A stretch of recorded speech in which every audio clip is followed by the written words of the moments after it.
एक बार फिर से स्वागत है आपका क्लाइंबर सक्सेस एकेडमी के YouTube चैनल में। अभी तक जो पिछले वीडियो थे जिसमें हम लोग पॉलिटी का अध्ययन कर रहे थे, भारत की राज्य व्यवस्था और संविधान का भाग 1 तक समाप्त हुआ था। कैसे संविधान बना, कैसे आगे का उत्पन्न क्या था, उस बारे में हम लोगों ने चर्चा की। आज के वीडियो में हम कंटिन्यू करेंगे भाग 2। तो क्या है संविधान का भाग 2, किस बारे में उत्पन्न करता है, किस चीज को बताता है, तो उसके बारे में अध्ययन आज हम लोग अपने इस वीडियो में करेंगे। भाग 2 संबंधित है नागरिकता से। भाग 2 किससे संबंधित है? नागरिकता से। अभी हाल में ही उत्तर प्रदेश पीसीएस का एग्जाम था, उसमें भी यही सेम क्वेश्चन पुट किया गया कि संविधान का भाग 2 किससे संबंधित है? भाग 2 संबंधित है नागरिकता से। कौन से अनुच्छेद भाग 2 के अंतर्गत आते हैं? तो अनुच्छेद 5 से लेकर के अनुच्छेद 11 तक, जिसके बारे में भी वीडियो के लास्ट में चर्चा होगी कि अनुच्छेद 5 के अनुच्छेद 11 के 6, 7, 8 इनके बारे में। तो अनुच्छेद 5 से लेकर के 8 तक की चीजें जो है वो सारी नागरिकता के बारे में उपबंध करती है, नागरिकता के बारे में बताती है। अच्छा, अगर नागरिकता की बात करें तो सबसे पहले आपके दिमाग में क्या आना चाहिए? एक प्रश्न आना चाहिए कि वास्तव में नागरिकता क्या होती है, नागरिकता है क्या? नागरिकता जानने से पहले क्या करेंगे हम लोग? नागरिक जानते हैं कि नागरिक क्या होता है, व्हाट इज सिटीजन। नागरिक क्या है ये जानने के लिए हम लोग देखेंगे कि कोई क्षेत्र अगर है या कोई देश है, कोई राज्य, कोई समुदाय है, वहां पर रहने वाला वैध निवासी, वहां पर रहने वाला वैध निवासी, वैध निवासी किसी राज्य का, किसी देश का, किसी क्षेत्र का वैध निवासी क्या कहलाएगा? नागरिक कहलाएगा। पर उसकी वैधता प्रूफ कैसे होगी, कैसे अप्रूवल होगा कि हाँ वो वैध है कि अवैध है? तो ऐसे नियम जो बनते हैं जो किसी निवासी को वैध घोषित करे, ऐसे नियम क्या कहलाते हैं? नागरिकता कहलाते हैं। जो वैध निवासी है वो नागरिक, और ऐसे नियम जो किसी निवासी को वैध घोषित करे वो नागरिकता कहलाते हैं। फिर आगे चर्चा क्या होनी चाहिए कि नागरिक कितने प्रकार के होते हैं? वास्तव में नागरिक वैध और अवैध अगर देखें तो क्या वैध नागरिक होते हैं या अवैध नागरिक होते हैं? अब इस दशा में बात करते हैं कि नागरिकों के प्रकार क्या होते हैं। तो नागरिक 2 प्रकार के। पहला भारतीय नागरिक, या जिसको सीधे सीधे नागरिक ही बोल सकते हैं, और दूसरा होते हैं विदेशी। विदेशी भी 2 प्रकार के होते हैं, एक जो शत्रु होंगे और एक जो मित्र होंगे।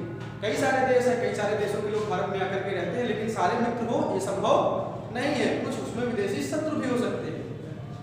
मित्रों के साथ मित्रवत व्यवहार, उनको किसी किसी दशा में नागरिकता संबंधी कुछ कहीं लाभ भी प्रदान किए जाते हैं, और शत्रुओं के लिए नागरिकता संबंधी कोई उपबंध नहीं है। विदेशी शत्रु मीन्स शत्रु, उसके लिए नागरिकता संबंधी कोई विशेष उपबंध नहीं है।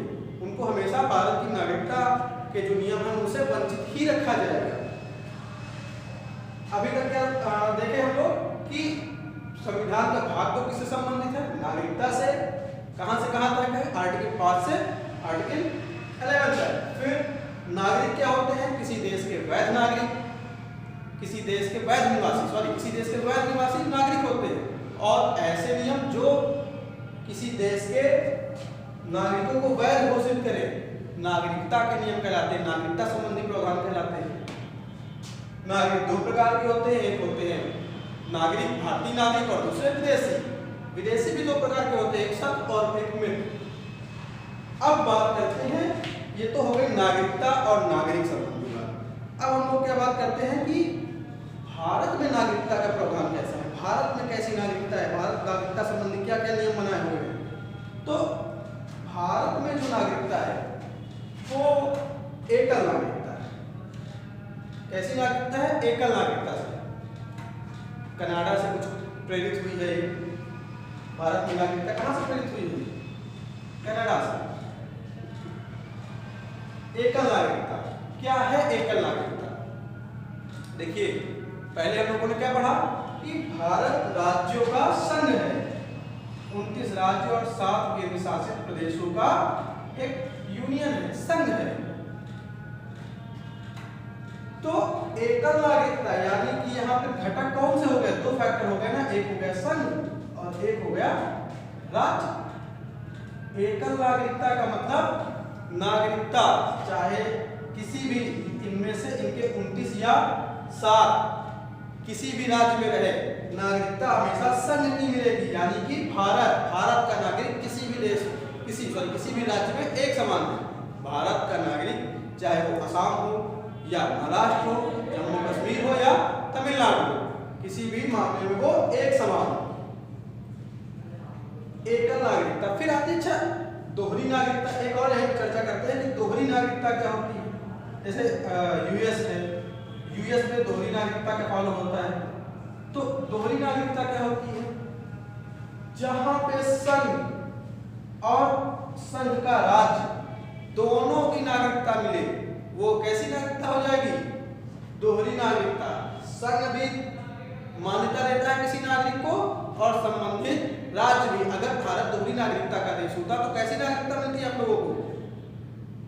पहले तो भारत की नागरिकता, दूसरा फिर आप जिस राज्य में होते, असम में है, मध्य प्रदेश में है, उत्तर प्रदेश में है, बिहार में है, दिल्ली में है, जहां कभी आप निवासी हैं वहां की नागरिकता। लेकिन भारत एकल नागरिकता का प्रावधान करता है, इसलिए आप केवल भारतीय हैं, ना कि हम उत्तर प्रदेश के निवासी हैं, ना कि हम मध्य प्रदेश के निवासी, हम भारत के निवासी हैं, हम भारत के नागरिक हैं। और यूएस में क्या है? यूएस का हर नागरिक अपने देश के साथ साथ अपने राज्य का भी नागरिक है, क्योंकि वहां पे नागरिकता का प्रावधान कैसा है? दोहरी है, दोहरी नीति है। वहां पे संघ भी देती है नागरिकता वहां की और राज्य भी नागरिकता देती है। अब बात करते हैं टॉपिक को आगे बढ़ाते हुए तेजी के साथ, ज्यादा समय हम नहीं लेंगे इसमें आपका, कि नागरिकता संबंधी अधिनियम क्या है। नागरिकता के बारे में बताने वाले ऐसे कौन से अधिनियम हैं जिन्होंने कैसे नागरिकता मिलनी है, कैसे उसकी समाप्ति होनी है, किन व्यक्तियों को नागरिकता नहीं मिलनी चाहिए, किन व्यक्तियों को नागरिकता मिलनी चाहिए, इस बारे में उपबंध कौन सा नियम करता है। तो 1955 में नागरिकता अधिनियम आया, जिसने क्या बताया कि नागरिकता अर्जन और समाप्ति के बारे में जितने नियम थे वो यहाँ पे एलिब्रेट हुए, वो यहाँ पे बताया गया। इसमें कई संशोधन किए गए हैं 1986, 1992, 2003 और 2005 में। क्वेश्चन पूछा जाता है सीधे सीधे यहाँ से कि तृतीय नागरिकता संशोधन अधिनियम कब पारित हुआ, या फिर नागरिकता संशोधन अधिनियम 1955 में तीसरा संशोधन कब किया गया। तो इस हिसाब से क्या हो जाएगा? 2003। दूसरा पूछा जाएगा तो 1992, चौथा 2005। इसी क्रम में 4 संविधान संशोधन हुए हैं, इसमें 4 संशोधन अधिनियम आए हैं। ठीक, अगर 1955 का अधिनियम पूछा जाएगा कि दूसरा संशोधन अधिनियम कब पारित हुआ, तो 1992 में। क्या नागरिकता अधिनियम 1955 ने कौन सी उपबंध किया, क्या बताया, अर्जन कैसे होना, समाप्ति कैसे होनी है। तो पहले हम लोग ये देखेंगे कि नागरिकता प्राप्त कैसे होती है, नागरिकता का अर्जन कैसे किया जाता है। नागरिकता का अर्जन ये बिंदु लिखे हुए हैं। सबसे पहला क्या फैक्टर है? जन्मता, जन्म से। सबसे पहला फैक्टर क्या है? जन्म से। यदि कोई व्यक्ति 1950 के बाद और 1947 के पूर्व भारत के क्षेत्र में जन्मा है, 1 जुलाई 1947 से पहले भारत में जन्मा है, तो वो भारत का नागरिक जन्मता होगा। 1 जुलाई 1947 से पहले और 26 जनवरी 1950 के बाद अगर भारत में जन्मा है तो वो जन्मता भारत का नागरिक घोषित किया जाएगा। फिर वंश के आधार पे है कि 10 दिसंबर 1992 से पहले यदि आपके दादा दादी या माता पिता में से कोई भारतीय नागरिक है तो उस आधार पे आपको नागरिकता प्रदान की जाएगी। जन्म के समय आपका कोई माता पिता में से कोई भारत का नागरिक रहा हो, लेकिन अगर आप 1992 के बाद की आपकी डेट ऑफ बर्थ है तो फिर क्या होगा? माता या पिता में से कोई एक आपका अगर नागरिक होगा भारत का, तभी आपको नागरिकता संबंधी लाभ दिए जाएंगे, तभी आप भारत के वैध नागरिक घोषित होंगे। तो ये दो हो गए, जन्म से और वंश से। फिर आता है पंजीकरण द्वारा। अगर कोई अवैध प्रवासी नहीं है, अवैध प्रवासी मतलब मित्र शत्रु नहीं है, अगर कोई अवैध प्रवासी नहीं है तो पंजीकरण के द्वारा भारत सरकार को आवेदन देगा और उससे पहले वो 7 वर्ष तक भारत में रहा हो, उसके व्यवहार अच्छे रहे हों, नीतिगत तथ्य उसके सारे अच्छे रहे हो, कोई क्रिमिनल केस उसके ऊपर ना रहा हो, संविधान के उल्लंघन का कोई केस उसके ऊपर ना रहा हो, उस दशा में पंजीकरण द्वारा उसे मान्यता दी जा सकती है भारत के नागरिक के तौर पे। फिर आती है, इसके बाद हम लोग पढ़ेंगे प्राकृतिक रूप से। पंजीकरण और प्राकृतिक में कुछ विशेष अंतर नहीं है।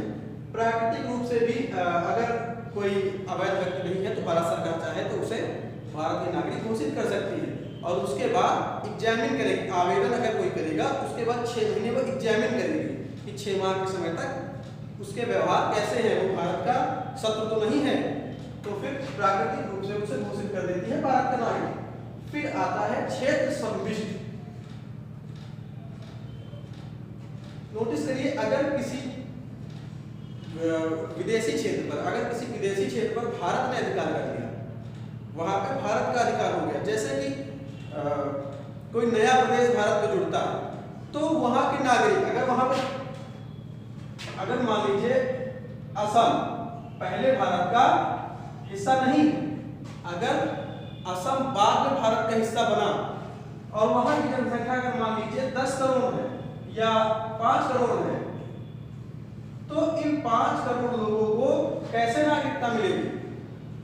इसके बारे में नागरिकता अधिनियम 1955 में बताया गया कि अगर भारत किसी क्षेत्र को अपने क्षेत्र में जोड़ता है तो वहां के नागरिकों को क्षेत्र सम्मिश्र द्वारा स्वतः नागरिकता प्रदान कर दी जाएगी, वो स्वतः भारत के नागरिक हो जाएंगे।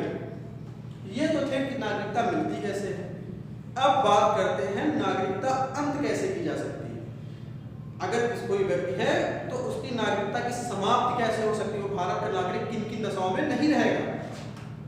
ऐसे 3 प्रकार है। पहला स्वैच्छिक त्याग, अगर कोई ऐसा व्यक्ति है मानसिक रूप से पूर्ण रूप से सही है, स्वस्थ है और वो ये घोषणा करता है कि मैं भारत का नागरिक नहीं हूँ, भारत को आवेदन कर दिया उसने, तो आवेदन मान्य होने के स्थिति से वो भारत का नागरिक नहीं रहेगा। ठीक, एक प्रश्न ऐसा पूछा जा सकता है कि किस दशा में स्वैच्छिक त्याग स्वीकार नहीं किया जाएगा। अगर भारत में आपातकाल लगा है या भारत किसी युद्ध में बिजी है तो स्वैच्छिक त्याग पर विचार उस समय नहीं किया जाएगा, जब वो स्थिति सही होगी तब उस आवेदन पर विचार होगा। तो हम चाहें तो स्वयं अपनी नागरिकता छोड़ सकते हैं। फिर आता है बर्खास्तगी। किन दशाओं पर बर्खास्तगी हो सकती है? भारत कैसा देश है, किस प्रकार की नागरिकता वाला देश है? एकल नागरिकता वाला। अगर भारत का कोई निवासी किसी दूसरे देश की नागरिकता ग्रहण कर देता है तो एकल नागरिकता प्रावधान करता है कि भारत का नागरिक केवल भारत का ही नागरिक, केवल एक देश का ही नागरिक रह सकता है। उस दशा में उसकी, यदि वो दूसरे देश की नागरिकता स्वीकार कर रहा है तो उसकी नागरिकता की बर्खास्तगी कर दी जाती है, उसकी नागरिकता समाप्त कर दी जाती है। अब तीसरा है वंचित करने पर। थोड़ा सा अंतर वंचित करने पे आएगा कि यदि कोई नागरिक ऐसे कर्म करता है जो देशद्रोह से संबंधित होते हैं या फिर कोई ऐसा कर्म जो विधिगत नहीं है, ज्यादा अति जघन्य अपराध है, राष्ट्र के गौरव के खिलाफ जाता है, या फिर ये कह लीजिए कि संविधान का अति उल्लंघन होता है, उस दशा में उसे नागरिकता से वंचित कर दिया जाएगा, वो भारत का नागरिक नहीं रहेगा। अब बात करते हैं कि संविधान में ऐसे कौन से नियम हैं जो उपबंध करते हैं नागरिकता संबंधी प्रावधानों का। तो अनुच्छेद 5 से अनुच्छेद 11 का अध्ययन करते हैं हम लोग। तो सबसे पहले देखते हैं आर्टिकल 5 क्या कहता है। संविधान लागू होते समय नागरिकता। संविधान लागू होते समय, जब संविधान 26 जनवरी 1950 को लागू हो रहा था पूर्ण रूप से, तब नागरिकता के जो प्रावधान दिए गए थे वो आर्टिकल 5 में। फिर अनुच्छेद 6 आर्टिकल 6 में क्या है, पाकिस्तान से भारत आए व्यक्तियों की नागरिकता आ रही है। जो व्यक्ति पाकिस्तान से भारत आए हैं प्रवृत्त होकर पाकिस्तान में, अब जब भारत का विभाजन हो रहा था तो उनका क्षेत्र पाकिस्तान में आ रहा था और वो भारत में आए हैं तो उनकी नागरिकता बनी रहेगी। इस बारे में उपबंध करता है आर्टिकल 6। फिर आर्टिकल 7 क्या बताता है कि भारत के ऐसे लोग जो विभाजन के बाद भारतीय क्षेत्र को छोड़कर पाकिस्तान चले गए, पाकिस्तान के प्रयोजित लोगों के अधिकार रहेंगे या बर्खास्त किए जाएंगे, किस प्रकार बर्खास्त किए जाएंगे, वो सब आर्टिकल 7 बताता है। फिर आर्टिकल 8 क्या बताता है? अनुच्छेद 8 आपको क्या जानकारी देता है कि भारतीय मूल के व्यक्तियों की नागरिकता, ऐसे व्यक्ति जो बाहर विकास कर रहे हैं, भारत के मूल के, उनके बच्चों को कैसे नागरिकता मिलेगी या उनको कैसे नागरिकता, उनकी नागरिकता कैसे सुरक्षित रह सकती है, या फिर उनकी जो नेक्स्ट जनरेशन है उसको भारतीय नागरिकता कैसे प्रदान कर दी जाएगी, वो सब आर्टिकल 8 अनुच्छेद 8 के अंतर्गत आता है। फिर अनुच्छेद 9 क्या कहता है? अनुच्छेद 9 कहता है विदेशी राज्य की नागरिकता लेने पर नागरिकता रद्द होना, यानी कि एकल नागरिकता संबंधी प्रावधान। अगर आप किसी दूसरे राज्य की नागरिकता ले रहे हैं तो आर्टिकल 9 से आप भारत के नागरिक नहीं रह जाएंगे। फिर बढ़ते हैं क्रमिक रूप से आर्टिकल 10। आर्टिकल 10 क्या बोलता है? नागरिकता अधिकारों की निरंतरता। यदि आपके नागरिकता अधिकारों में कोई परिवर्तन नहीं किया जाएगा, वो कैसे चालू रहेंगे, उनमें किस प्रकार से कोई परिवर्तन नहीं आएगा। यदि आप कोई क्रिमिनल एक्टिविटी में नहीं है या कोई किसी ऐसे काम में नहीं है जो कि नागरिकता के समाप्ति के दायरे में नहीं आते, तो आपके नागरिकता अधिकारों के निरंतरता बनी रहेगी। वो सब कैसा प्रावधान है? आर्टिकल 10 संबंधी प्रावधान है। फिर आता है आर्टिकल 11, संसद द्वारा नागरिकता अधिनियम का नियमन। यदि इन नियमों में किसी परिवर्तन की आवश्यकता है, यदि इस नियमों में या एक दो नियमों में किसी परिवर्तन की आवश्यकता है, कुछ और ऐड करना है, तो संसद को यह अधिकार होगा कि वो इसमें नियमन कर सकती है। इस प्रकार से हमने आज क्या देखा? भाग 2 नागरिकता, नागरिक किसे कहते हैं, नागरिकता किसे कहते हैं, नागरिकता अर्जित कैसे की जाती है और उसका समापन कैसे, समाप्ति कैसे होती है, उसके संबंधित उपबंध। अगले वीडियो में पॉलिटी का वीडियो अगर आपका रहेगा तो वो भाग 3 से संबंधित रहेगा, और जल्दी हम आपको हिस्ट्री की या फिर जीएस के अन्य टॉपिक्स के भी वीडियोस देना शुरू करते हैं। क्लाइंबर सक्सेस एकेडमी का वीडियो देखने के लिए बहुत बहुत धन्यवाद।